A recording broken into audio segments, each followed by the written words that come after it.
चालू करें। हेलो, नमस्कार दोस्तों। आज बेसिक पार्ट 2 में सेंसेक्स के बारे में, उतार चढ़ाव के बारे में बता रहे हैं। कैसे होती है सेंसेक्स में उतार चढ़ाव की गणना। भारतीय शेयर बाजार में इन दिनों उठापटक जारी है। एक समय 2000 अंक से ऊपर के रिकॉर्ड स्तर पर पहुंचने के बाद शेयर बाजार 15,000 अंक तक लुढ़क चुका है और इससे निवेशकों में हड़कंप मचा हुआ है।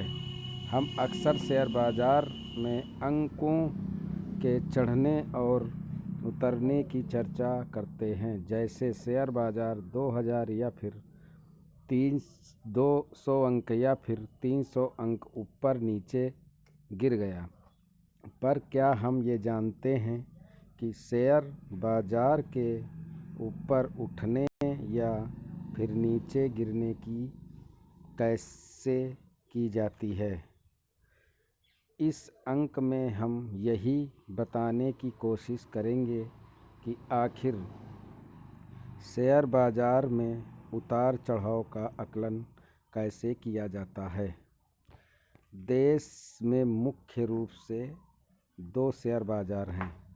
मुंबई स्थित बम्बई स्टॉक एक्सचेंज, जिसको बोलते हैं BSI, और एक होता है national stock exchange NSE। BSI में सूचीबद्ध कंपनियों के प्रदर्शन को सेंसेक्स से बताया जाता है, जबकि NSI में इसे निफ्टी के नाम से जाना जाता है। अगर हम जानते हैं कि सेंसेक्स ऊपर गया तो इसका मतलब होता है कि BSE में शामिल अधिकांश कंपनियों के शेयर अच्छा प्रदर्शन किया है।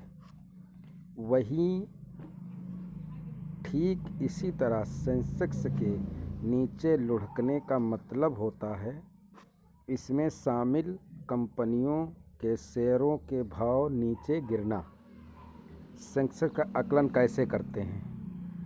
BSE में सूचीबद्ध 30 कंपनियों के शेयरों के प्रदर्शन के आधार पर सेंसेक्स का निर्णय किया जाता है। इसके आकलन के लिए मुक्त बाजार पूंजीकरण विधि का इस्तेमाल किया जाता है। हालांकि ये ध्यान रखना चाहिए कि सेंसेक्स के आकलन को सटीक बनाने के लिए समय समय पर इन 30 कंपनियों में बदलाव किया जाता है। अब इस तकनीक को जानने के पहले ये समझते हैं कि बाजार पूंजीकरण क्या है। बाजार पूंजीकरण शेयर के आधार पर किसी कंपनी का कुल मूल्य ही उस कंपनी का बाजार पूंजीकरण कहलाता है। किसी कंपनी का बाजार पूंजीकरण पता करने के लिए उस कंपनी के जारी किए शेयर कुल शेयरों की संख्या को कंपनी एक शेयर के भाव से गुणा कर दिया जाता है। कंपनी के बाजार पूंजीकरण के आधार पर ही ये तय किया जाता है कि कंपनी मिड कैप है, स्मॉल कैप है या फिर लार्ज कैप है।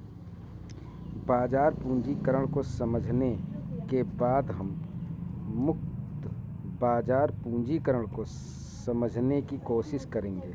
मुक्त बाजार पूंजीकरण क्या है। किसी कंपनी के शेयर विभिन्न किस्म के निवेशकों के पास होते हैं।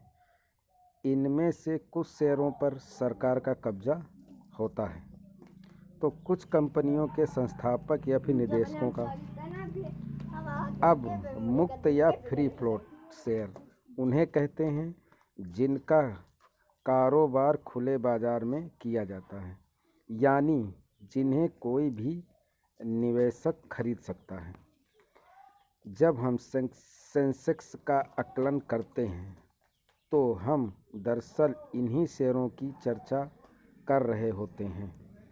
मुक्त शेयर ऐसे शेयर होते हैं जिन पर कंपनी के संस्थापक, निदेशक या मालिक का कोई हक नहीं होता है, जिन पर किसी व्यक्ति या इकाई की होल्डिंग्स का हक नहीं होता है, जिन पर सरकार, प्रत्यक्ष विदेशी निवेश, एफडीआई, निजी कारोबारी इकाइयों, सोसाइट या समूह कंपनियों, कर्मचारी वेलफेयर स्टेट का हिस्सा न हो।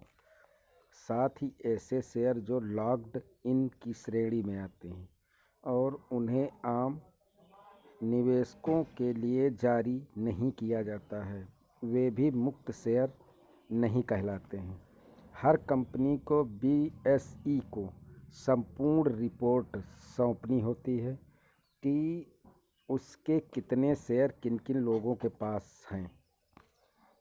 इस रिपोर्ट के आधार पर बीएसई तय करती है कि कंपनी के मुक्त शेयर कितने हैं और कंपनी का मुक्त बाजार पूंजीकरण कितना है। मित्रों, धन्यवाद। सब्सक्राइब करें।